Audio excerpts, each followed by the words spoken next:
in between jobs in the NFL, and the Rams had an assignment for you. They wanted to understand, what are the attributes of a great coach? It's funny, and this will serve time immemorial.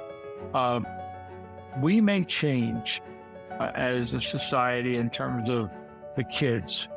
Technology will change. The generations change. How we lead will change.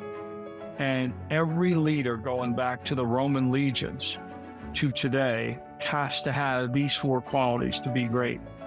And these gentlemen that are in my top 10 ought have them. Every great coach has them. Deion Sanders, for all the earrings and the hat and the prime and all the stuff that people get confused about, he's got these 4 things, and here's what they are.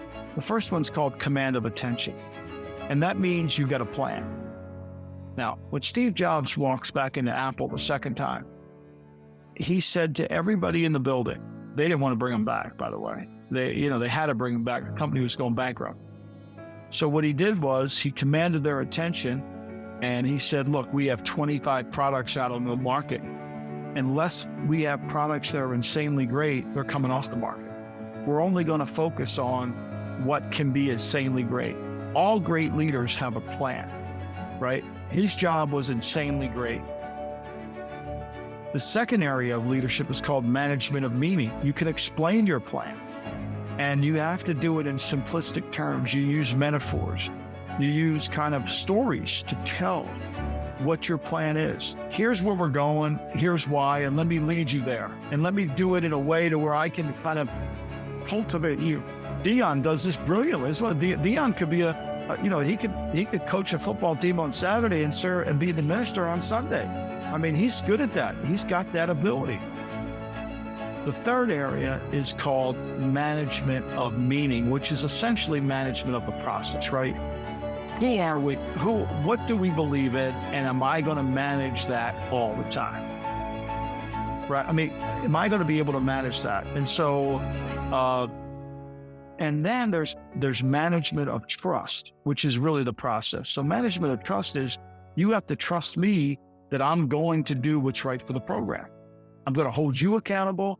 I'm going to hold the guy next to you accountable. There's not going to be double standards on this, right?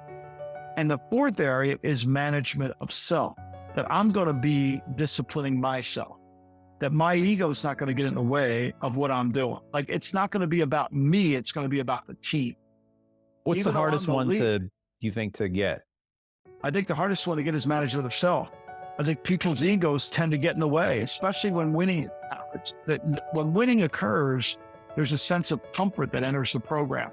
And that comfort creates, my ego's here. Management of attention is easy. You got a plan, meaning you can explain it. Trust is just the implementation of the plan. You got to trust me to know I'm going to do it. But here's what happens. Here's how you lose trust. If you say, this is the rules, and then some player breaks the rules or doesn't fall within the culture, they're going to lose the trust of the other players, right? When Parcells got out of bed in the morning, he was looking for confrontation. He wanted to confront anybody who was going to mess with his culture. Same with Walsh, same with Belichick, same with all those guys on that list. If you want to hold people accountable, you cannot be a leader. You cannot be a leader. Accountability, but you got to trust that I'm going to be fair in the accountability. And you got to and so management of self is, I'm holding myself accountable too.